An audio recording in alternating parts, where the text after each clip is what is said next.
छात्रों, आज दिनांक 24 जून 2021 वार गुरुवार की जो नियमित कक्षा है द्वितीय वर्ष के छात्रों के लिए, जिसमें अनिवार्य प्रश्न पत्र अधिगम का आकलन। इस प्रश्न पत्र में हम विभिन्न प्रकार के आकलन के बारे में और आकलन के वर्गीकरण के बारे में हम चर्चा कर रहे थे। पूर्व हमने उद्देश्य के आधार पर आकलन का वर्गीकरण देखा। आज हम क्षेत्र के आधार पर आकलन का वर्गीकरण देखेंगे। इसी दरमियान आकलन का क्षेत्र के आधार पर वर्गीकरण में हम मुख्य रूप से जो मूलभूत बात करते हैं कि हम परिमाण के आधार पर आकलन की विधियों के आधार पर हम देखते हैं कि जो आकलन किया जाता है वो विश्वसनीय है, वैध है, या हम उसको किसी न किसी तरीके से प्रामाणिक या विश्वसनीय बता सकते हैं, उपयोगी बता सकते हैं, और वो भी उचित साक्ष्यों के साथ। इसलिए हमें विभिन्न प्रकार के परीक्षण करना है, तो हमें उचित साक्ष्यों के साथ उस परीक्षण को करना चाहिए, जिसमें उपलब्धि परीक्षण भी होता है, नैदानिक परीक्षण भी होता है। इन परीक्षणों के साथ हम इनके संदर्भ में बातचीत करते हैं। साथ ही साथ परीक्षण को विभिन्न तरीक़ों से हम वर्गीकृत कर सकते हैं, जिनको परीक्षाओं के आधार पर भी ले सकते हैं, जिसमें मौखिक, लिखित और अन्य तरीके से प्रायोगिक प्रैक्टिकल एग्ज़ाम या परीक्षा के माध्यम से। लिखित परीक्षा के लिए हम उपलब्धि परीक्षण का सहारा लेते हैं। उपलब्धि परीक्षण विद्यालय में विषय संबंधित अर्जित ज्ञान को, बोध को, कुशलता को मापन करने के लिए हम उपलब्धि परीक्षण का प्रयोग करते हैं। ये परीक्षण प्रमाणीकृत और अध्यापक निर्मित दोनों प्रकार के होते हैं। उपलब्धि परीक्षण का जो निर्माण होता है वो विशिष्ट उद्देश्यों के आधार पर विशिष्ट प्रक्रिया के तहत किया जाता है, जिसमें निबंधात्मक, लघुतात्मक, अतिलघुतात्मक, वस्तुनिष्ठ इत्यादि प्रश्नों के प्रकार होते हैं। ये अध्यापक निर्मित होते हैं तथा इन प्रश्नों की जो प्रकृति होती है, विशेषताएं होती है, सीमाएं होती है, वो अपने अपने स्थान पर होती है तथा एक अध्यापक को उत्तम आकलन करने के लिए इन समस्त प्रकार के प्रश्नों की गहरी समझ और गहरी सोच जो होनी चाहिए वो अध्यापक में निर्मित होनी चाहिए। साथ साथ अब हम चर्चा करते हैं मानकीकृत या अध्यापक निर्मित परीक्षण की हैं। पहले बात करते हैं मानकीकृत या मानवीकृत या मानक या स्टैंडर्डाइज जो असेसमेंट होता है। मानकीकृत यानी कि मानक के प्रतिमान के आधार पर, मानव नहीं कहा है मैंने, मानक यानी कि स्टैंडर्ड के आधार पर हम जो आकलन करते हैं वो मानकीकृत या प्रमाणीकृत जो परीक्षण होता है उस परीक्षण के साथ बारे में हम बात करेंगे। ये मानकीकृत या प्रमाणीकृत जो परीक्षण होता है वह पूर्ण रूप से विशेषज्ञों के द्वारा निर्मित किया जाता है, जो इसमें विभिन्न परिस्थितियों के माध्यम से इन्हें प्रमाणिक बनाया जाता है। इसमें विभिन्न प्रकार के जो विशेषज्ञ होते हैं इस पर अनुसंधान करते हैं, रिसर्च करते हैं, निर्देशन करते हैं और परामर्श देते हुए इसको निर्मित किया जाता है, परीक्षण को बनाया जाता है। साथ ही साथ ये परीक्षण पूर्णतः विश्वसनीय और वैध होते हैं, जिस पर पूर्णतः विश्वास किया जा सकता है और ये अपने आप में पूरे खरे होते हैं। इसमें किसी प्रकार की कोई व्यक्तिनिष्ठता या अध्यापक का प्रभाव स्पष्ट रूप से झलकता नहीं है।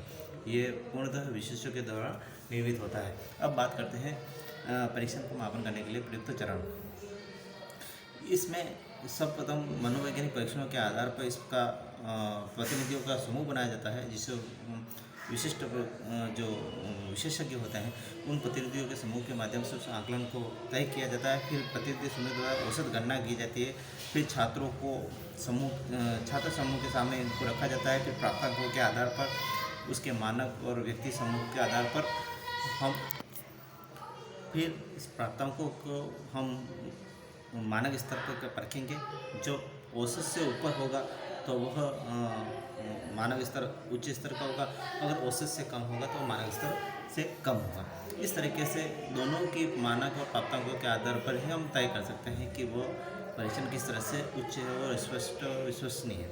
साथ साथ मानक प्रतिमान से जुड़े हुए दो प्रत्यय हैं, जैसे मानक और प्रतिमान। मानक का तात्पर्य है कि उपलब्धि की वास्तविक स्थिति क्या है, और फिर प्रतिमान का तात्पर्य है क्या समूह की जो उपलब्धि है उसके अपेक्षित स्तर क्या होना चाहिए। हम किन कैटेगरी के आधार पर हम समझ सकते हैं कि ये जो परीक्षण किया गया है वो किस तरीके से विश्वसनीय है और उसको किस तरीके से हम वास्तविक से अवगत कर पाएँ।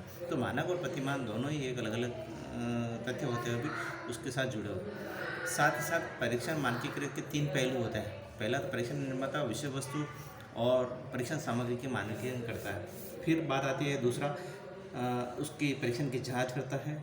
जांच करने के बाद उसके आधार पर ये तय करते हैं कि इस परीक्षण विधि कौन सी है, प्रयुक्त निर्देशन क्या है, समय सीमा क्या है, फलांकन विधि क्या है, सैंपलिंग क्या लिया यानी प्रतिदर्श क्या लिया है, ये सभी तथ्यों से गुजरना पड़ता है। फिर तीसरी जो स्टेप आती है, इसके निष्कर्ष के आधार पर हम कह सकते हैं कि हम परीक्षण का अंतिम रूप जो देखे कि 2-3 हज़ार व्यक्तियों पर यह परीक्षण किया जा सकता है, नहीं किया जा सकता है, इसको प्रशासित किया जा सकता है ना, उसके आधार पर उसके फलांकों के आधार पर ही उसको हम निष्कर्षों में मानकीकृत में रख सकते हैं। अब मानकीकृत परीक्षण बाजार में भी उपलब्ध होता है, लेकिन इसका चयन करते हमें बहुत सारी सावधानी रखनी पड़ती है। अगर बिना सावधानी के इस परीक्षण को आप चयन करते हैं तो हो सकता है उसमें कोई न कोई हमें कमी नज़र आई। परीक्षण जो उचित और अपेक्षित अपने सूचनाएं प्रदान करता हो ऐसा परीक्षण करना चाहिए। परीक्षण में विश्वसनीयता और वैधता होनी चाहिए। दूसरी ये बात जरूर ध्यान रखना चाहिए, एक तो उचित सूचना प्रदान करें, एक वैध हो और विश्वसनीय हो। तीसरी बात, परीक्षण छात्रों के लिए संतुलित हो, यानी कि इसमें प्रतिभाशाली और मंदबुद्धि दोनों बालकों के लिए कहीं न कहीं एक विवाद उत्पन्न करता हो या दोनों में अंतर स्पष्टता, इस तरह के संतुलित तरीके से वो परीक्षण होना। ऐसा परीक्षण जो सभी पदों की करता है इस तरह का ध्यान रखता है। इस तरीके से हमें उस परीक्षण को खरीदना चाहिए। अब दूसरा जो चरण है अध्यापक निर्मित परीक्षण। अध्यापक निर्मित परीक्षण से हमें ये बताते हैं कि ये इसका निर्माण अध्यापक अपने कक्षा के लिए जो अपना जो पढ़ाया हुआ ज्ञान है, जो कक्षा में पाठ्यक्रम है, उस पाठ्यक्रम को ध्यान रखकर इस पाठ्य के कुछ अंशों को, कुछ पदों को या कुछ पाठों को, कुछ प्रकरणों को ध्यान में रखते हुए उसे एक निश्चित अवधि में जो उसने पूर्ण किया उस अवधि का वस्तुनिष्ठ रूप से परीक्षण लेते हुए उसका निर्माण करता है। लेकिन ये प्रमाणीकृत या स्टैंडर्डाइज नहीं है या मानकीकृत नहीं है। ठीक है। अब अध्यापक निर्मित परीक्षण के उद्देश्य क्या है, किन उद्देश्यों को ध्यान में रखते हुए इसका निर्माण किया जाता है। पहला तो उद्देश्य यह है कि इस परीक्षण का जो निर्माण है, इसकी परीक्षाओं का जो प्रारूप है वो एक सीमित पाठ्यक्रम को ध्यान में रखते हुए बनाया जाता है। फिर दूसरी जो बात आती है, इस परीक्षाओं का निबंधात्मक प्रश्नों का ऐसे टाइप क्वेश्चन का प्रयोग किया जाता है जिससे वास्तविक योग्यता की जांच की जा सके। फिर तीसरा जो है, इस परीक्षा में शिक्षक प्रभावशाली ढंग से जो शिक्षण करता है उस शिक्षण का जो स्वरूप आता है वो इस निकल के आता है। फिर चौथी बात आती है, निदानक दृष्टि से इसका परीक्षण करने के लिए ये अध्यापक परीक्षण महत्वपूर्ण योग्यता या अपनी जो भूमिका है वो निर्धारण करता है। फिर बात आती है कि यह आभास करा देता है कि ये शिक्षक को ये बता देता है कि उसने जो अपने उद्देश्य रखे उन उद्देश्यों में कहाँ तक प्राप्ति की। साथ ही साथ ये शिक्षक को ये भी आभास कराता है कि जिसने जिस शिक्षण कार्य करवाया है उसमें सफलता प्राप्त कहाँ की, वो छात्र ने भी अपने शिक्षक से जो पढ़ा है उसमें उसने कितना ज्ञान प्राप्त कर लिया है, ये भी ज्ञान उसको हो जाता है। फिर अगली बात आती है कि यह परीक्षा निरंतर मूल्यांकन की दृष्टि से अत्यंत महत्वपूर्ण है, क्योंकि छात्रों का रेगुलेटिव या हमेशा निरंतर तरीके से जो योग्यता का मूल्यांकन हो रहा है, उनका जो शिक्षण किया जा रहा है उसमें उसने कितना सीखा है, इसका ज्ञान भी उसमें हो जाता है। फिर इन परीक्षाओं को आसानी से दिया जा सकता है, इसमें किसी प्रकार की कोई असुविधा नहीं होती। साथ ही साथ इसमें इस परीक्षण को जो अध्यापक निर्मित होता है, इसमें जो शिक्षक प्रश्न पत्रों का निर्माण करता है उसमें शिक्षक को किसी विशेष प्रकार की कोई ट्रेनिंग की आवश्यकता या प्रशिक्षण की आवश्यकता नहीं होती। अब अध्यापक निर्मित जो परीक्षण होता है उसकी विशेषताएं क्या है, किन किन विशेषताओं के कारण ये अधिक प्रचलित है आज के वर्तमान दौर में कि ये परीक्षण अध्यापक निर्मित जो परीक्षण होता है आज के शिक्षा जो प्रणाली है उस प्रणाली में सबसे ज़्यादा प्रचलित यही है। और उसके प्रचलन के कारण क्या है, क्या विशेषता है, क्या लाभ है, इसकी क्या खासियत है, उन विशेषताओं के बारे में एक एक करके हम पढ़ लेते हैं।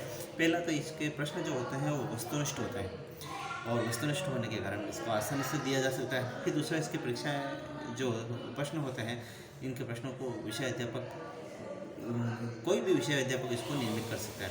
फिर तीसरी जो बात आती है कि ये परीक्षाएँ मानकीकृत नहीं है। चौथी बात, इन परीक्षाओं में प्रश्नों की जो विभिन्न रूप होते हैं इनको आसानी से समावेश किया जा सकता है। पाँचवीं, ये पाठ्य वस्तु के संदर्भ में ये है कुछ विशिष्ट उद्देश्यों को ध्यान में रखकर निर्मित किया जाता है। ये परीक्षाएँ परीक्षक की मनोवृत्ति से प्रभाव से पूर्ण और अलग दोनों तरीके से होती है। यह परीक्षा संपूर्ण पाठ्यक्रम को कवर करते हुए उसका प्रतिनिधित्व करते हुए उसको संपन्न किया जाए। इस परीक्षाओं में प्रश्न संक्षिप्त होते हैं और कुछ बड़े भी होते हैं।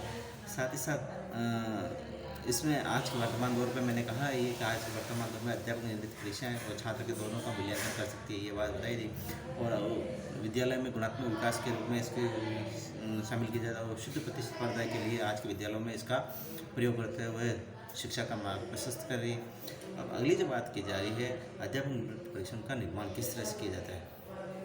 अध्यापक निर्मित परीक्षणों का निर्माण जो किया जाता है, इसमें कक्षा के अनुसार एक निश्चित पाठ्यक्रम को समय सीमा को ध्यान में रखते हुए कि उचित समय में कुछ प्रकरणों को पढ़ाते हुए उस तय सीमा में उसको उस प्रकरण का जो छात्रों की योग्यताओं का, उसके ज्ञान का, अधिगम का जो निर्धारण है, उसके लिए आधार उस पाठ्यक्रम में व्यापक पाठ्यक्रम में से कुछ सीमित प्रकरणों को लेकर उस प्रश्नों का निर्माण कर दिया जाता है।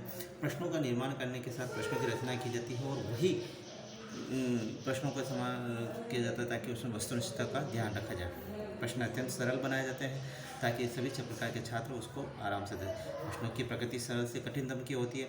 शिक्षक विभिन्न प्रकार के प्रश्नों का निर्माण करता है जिसमें ऐसे टाइप भी होते हैं, शॉर्ट टाइप भी होते हैं और ऑब्जेक्टिव टाइप भी होते हैं। सभी तरह के प्रश्नों का निर्माण किया जाता है ताकि छात्र उसको आराम से दे सके। साथ ही साथ इसमें थ्योरिकल के साथ प्रैक्टिकल का भी ध्यान रखा जाता है। छात्र उसको व्यावहारिक तरीके से प्रायोगिक तरीके से भी उसको पूर्ण रूप से उसमें शामिल है। साथ प्रश्न पत्र संपूर्ण पाठ्यक्रम को शामिल करते हुए बनाया जाता है और प्रश्नों की सभी प्रकार की भूमिका वहाँ उपस्थित होती है ताकि सभी प्रकार के प्रकृति के बालक उसको आराम से दे सके। साथ ही साथ परीक्षा तय समय सीमा में सुनिश्चित करवाने के लिए उसका एक समयबद्ध तरीके से उसका निर्माण किया जाता है और परीक्षा का जो प्रारूप होता है पूर्ण रूप से एक अच्छा स्वरूप होता है ताकि बालकों का अधिगम स्तर का पता लगाया जा सके। तो इस तरीके से अध्यापक निर्मित जो परीक्षा होता है वो आज वर्तमान शिक्षा प्रणाली में बहुत प्रयोग में लाया जा रहा है। तो छात्रों आज के लिए इतना ही, कल अगली कक्षा मिलेंगे। धन्यवाद।